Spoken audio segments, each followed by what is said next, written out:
You can choose, even in the midst of great pain, to expand and open your heart. And that is the transition zone, I think, where we have an incredible opportunity. And if we happen to be lucky enough to have good friends or great teachers or a guide or a great therapist or even great books at that time, then when the door of our heart is starting to close, it's like, wait a minute, we prop it open and then we push and open that door up even wider. And I think those things in my life that have been more of the painful impetus ended up being a catalyst for me of something that was absolutely extraordinary and opening up the path in front of me. And now that's where I most love to meet people, clients, friends, just anything. I love to meet people in that space where they are at that fork in the road.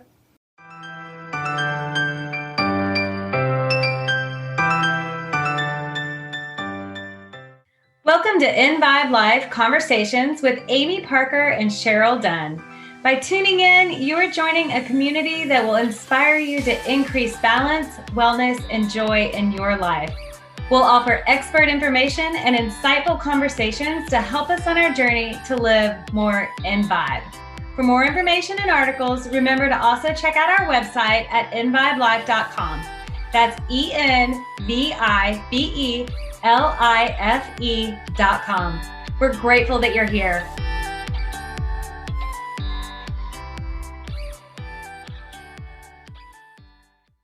Good morning and welcome to Nourish. I'm Amy Parker here with Cheryl Dunn and Kristin Armstrong, and we are so excited you're joining us today. Cheryl and I have literally been counting down the days to this event. Thank you guys so much for being here and for bearing with us on the rescheduling after the historic snowstorm that hit Austin a week ago. We're glad you've joined us, and we hope that you are setting an intention, among others, to take some time to nourish yourself, mind, body, and soul. As we were planning the events of today, we couldn't come up with a better person than Kristin Armstrong, who embodies everything that we're doing here, combining mind, body, and soul. So Kristin, will you tell us a little bit about your work and what you do and how you contribute to Tribeza and what you do on a daily basis? Sure. Well, first of all, thank you for having me. That's such an honor to think that I represent these things. I try to live my life that way. And I hope that that's reflected in my writing or my work as a therapist and all the various avenues in life. But I've been working for Tribeza since 2004 as a monthly columnist. So it's really fun to be involved in this event. And I think the magazine has taken an awesome direction in terms of wellness and incorporating all kinds of different aspects of our community. That's great. That's great. And you also work as a therapist as well. Yes, right? Yeah. So can you tell us a little bit in the direction that you go with that? Well, it's kind of been an interesting journey, which from this point makes kind of more sense looking backwards than it meant as it was going forwards. But I've always been a writer. And sometimes I say I've been a writer since I very first picked up a fat crayon, because that's just one of the most natural, organic things that I do. And over time in my writing career, I would be in places where I was asked to speak or teach. And so the introvert in me would always have to rally to do something like that. And at the end, when I'd have an opportunity to meet some of the people there or have conversations with some of the people in the audience, that to me was a time where I felt like I love the connection one-on-one with people. And so people would tell me their stories. And as a writer, I love stories. I love listening to people's stories. I love the evolution of story and kind of how much power we have over our own pen as we craft our life story. So I decided that I wanted to delve more into that work, but being kind of more of the introvert or intellectual, I wanted more of a theoretical base for that. So I went back to school. And I did that at the time where all my kids were still living at home and in school. So we were all students at the same time. Oh, that's fun. Yeah, it was. It was really fun. And so then that led to now I'm working in private practice and I'm still writing. That's always a great love. I will probably always be a student. I'll probably return to school from time to time or teach or however that unfolds. I love that. I think that's something I can really resonate with. And my children have a hard time believing that when I tell them how awesome it is at this age to keep learning. And they're like, really? I'm done so school." tired. Yes. So also, you're a runner. Yes. And so I feel that this physical part of your life is a big piece of your healing process as well. Mm-hmm. So how has that journey helped you? Well, my journey as a runner began kind of just as a way of an efficient mode of getting back in shape after having babies, or when I was traveling, it's easy. You don't need equipment or gym membership or anything. So it started off like that, but over time, I think it's taken on a deeper meaning for me. So if I'm running with a dear friend, then I feel like that's a great time of connection. And if I'm running by myself, it's also a great time of connection with myself, with nature, with God, universe. That's a really special time for me. And maybe in the past 5 years or so, I've really deepened my meditation practice. And that has not been easy. I feel like I'm someone who, the idea of sit quietly and quiet your mind, the thoughts in my mind, they run crazy, like stampede a Mustang. So something about the repetitive movement of running, it has almost turned into a moving meditation for me. And so when I get out there and I tune in, then my chatter over a few miles starts to get quieter and quieter. And finally, it's just my breath, my footfalls, just freedom. I love that. Clarity. Mm-hmm. Yeah. I talk about that often. She does. She's Because a big you're a runner advocate. too. I'm a running. runner and I can't sit still. And Amy is, I would say, like this super meditator. She can meditate and sit still. I and crave be calm. stillness. Cheryl Yeah. craves I movement, crave movement. at all times. So, And I crave both. oh, I love it. But you can find them in both. And that's what I Yes. hope people find here today is there are many avenues to find wellness of mind, body, and soul. And it doesn't have to be a one size fits all or a one true. formula for each person. In fact, I think it's the opposite. I think part of our journey here is for each of us to find what that balance is for ourselves and what works for ourselves. And so by taking advantage of days like today and the wealth of speakers we have at an event like this, you can kind of start to piece that together and figure out what works for you. And it sounds like you've clearly done that in your life. Have you seen it change through the course of your life?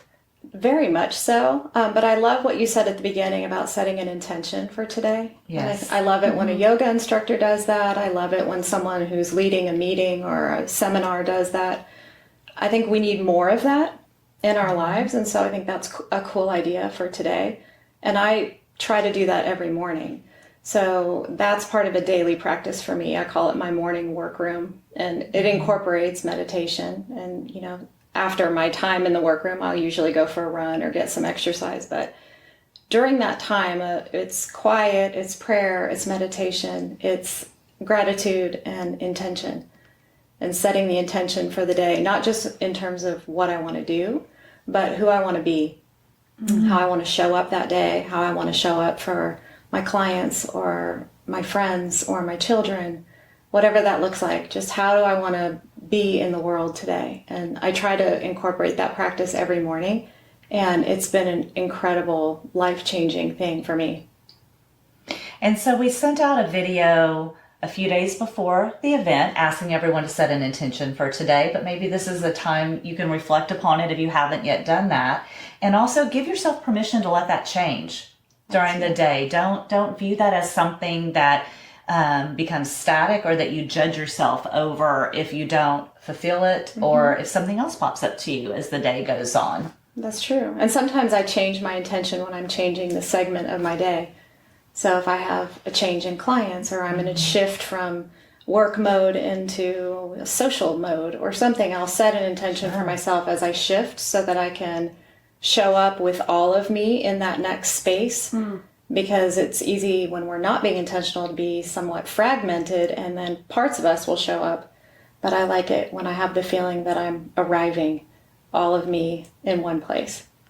So Well, that sounds like a good intention right there. Yes. Arriving, all of me in one place. If Yes. any of you want to use steal that, that right? It sounds so simple, but it's really, I mean, it's rare that we do it. It is Being rare. present. Yeah, it's being present and being there, and something I feel like you don't master it. We work on it all the time. It's a practice. It's a practice.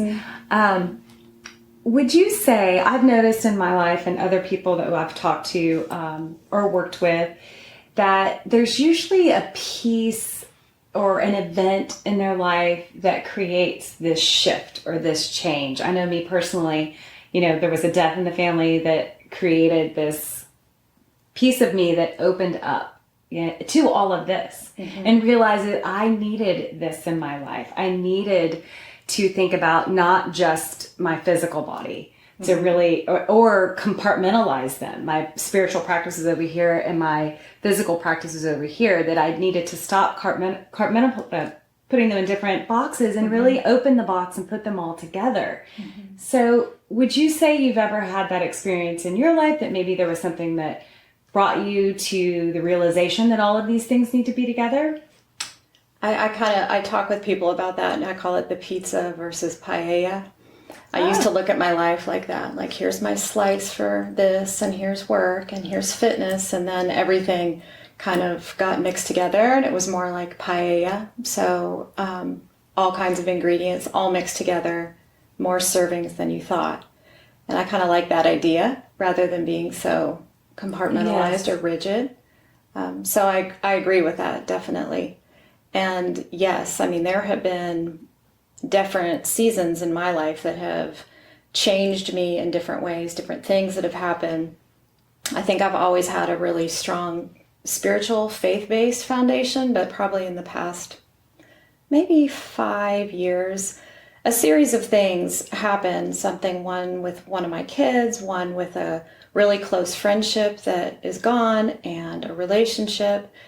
And in each one of those instances, it was something that there was a choice point for me.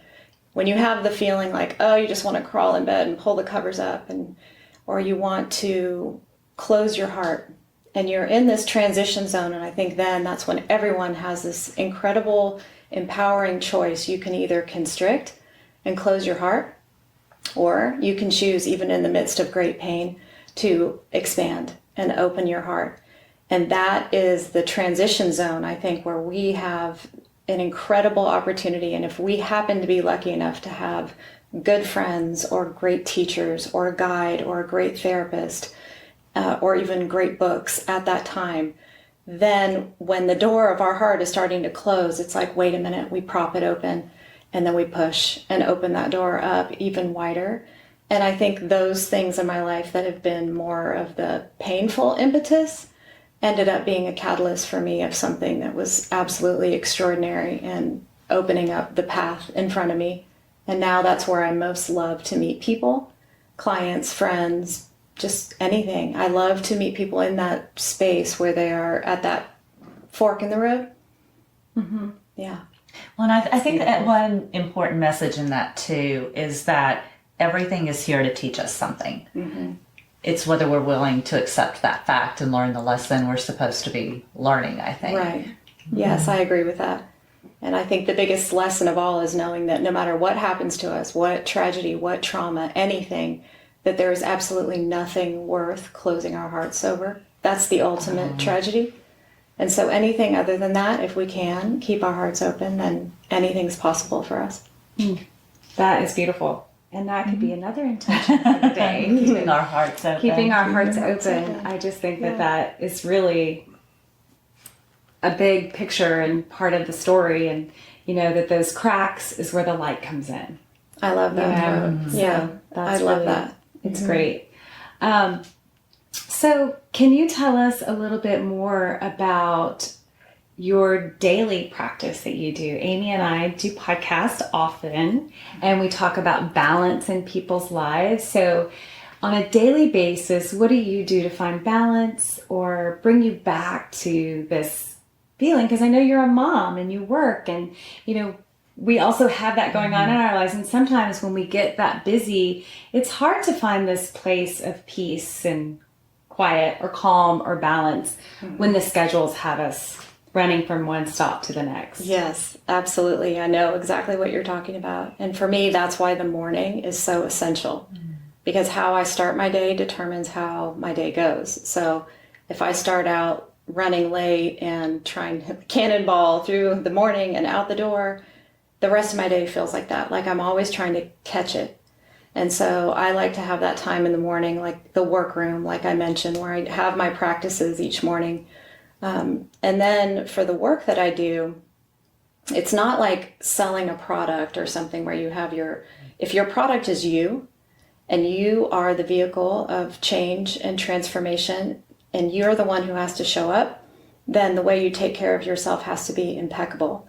The way that you hold your energy, the way that you restore in between clients or in between meetings or whatever it is.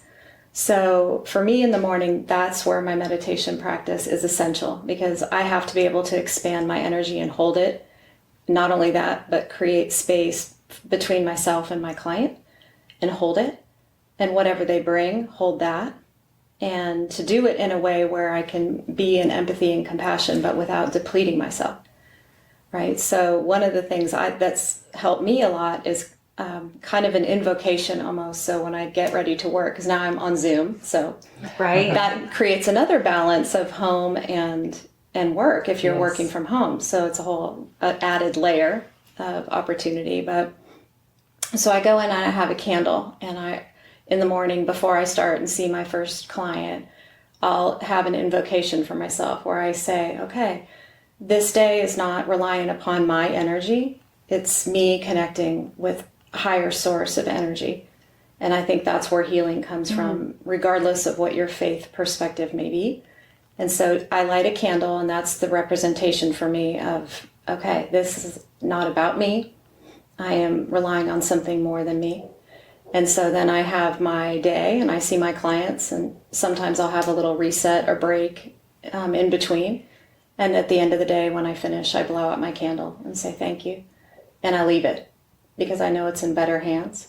And that to me is what allows me to move from one area of life to the other, because otherwise carrying the things that belong to others, that would not probably be very good for me. Yeah, I love that. The importance of ritual. Mm-hmm. Yeah, I think that's great. And not carrying other people's stuff, because I know working with people's individual bodies for so long, I would notice in the beginning years, I would take on their things.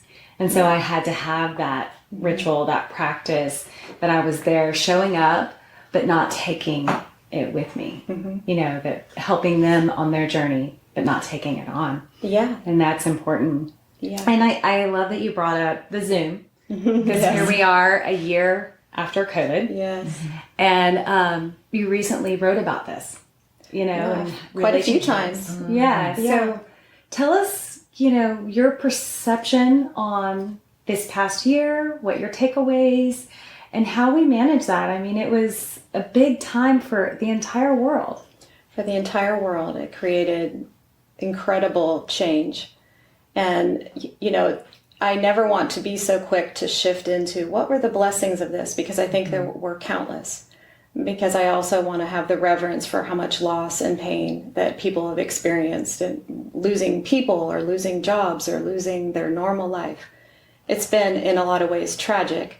And at the same time, I feel like if you have eyes trained to look for it, you could see that there are some incredible blessings and opportunities there. People who have done deeper, more inner work this past year than they would have ever had they been rushing around.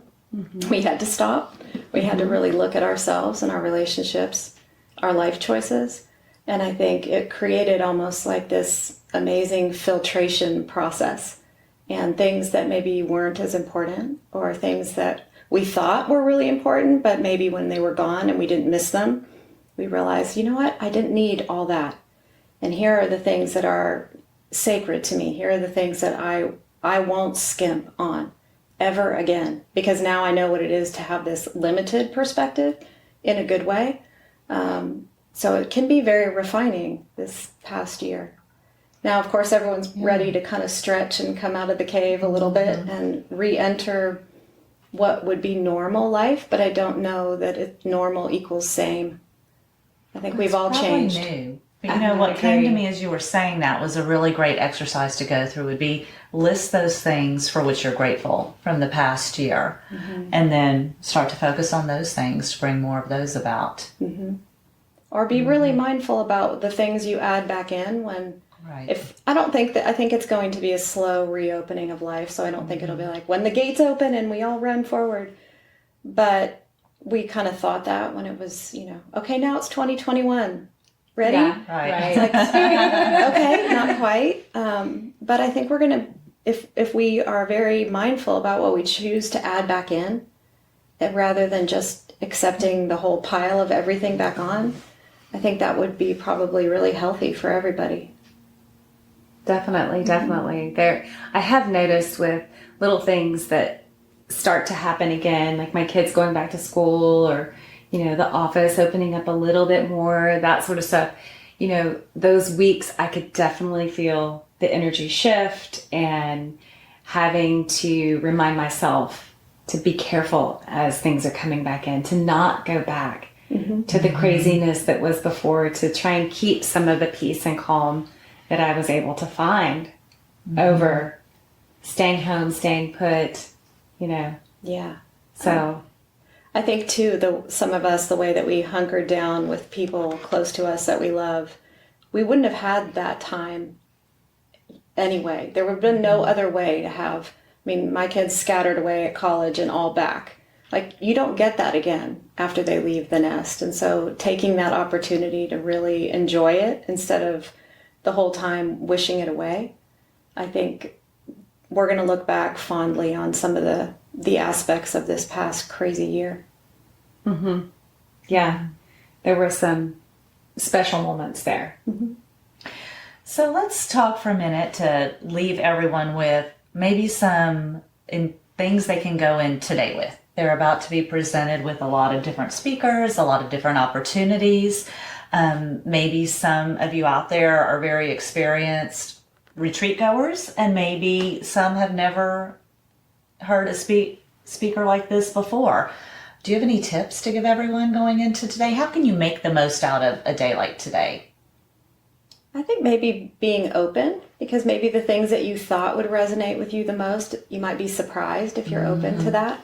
And I also think pacing yourself, right? So I think that's really important. We talk about that going forward into life after COVID, but I think also pacing yourself at a retreat or another experience so that you can really savor certain moments and let things that are important for you sink in, and the things that maybe aren't as relevant to you, you can let them slide and be mindful and choosing that way. I think that's great advice. And have fun. Yeah, have Of fun. course, yeah. Most of all, have fun. Definitely have fun. Yeah. Thank you so much, Kristin, for Yes, joining us of and course. being Thank a you. part of this, and really giving some great advice for people in how to embody these three things: mind, body, and soul, and how you do that so well. Yeah. So, and make sure you check out Kristin's articles in Tribeza, and on the website for Nourish, you can find out through the links how to get in touch with her if you'd like to connect with her on a more personal way or more personal basis.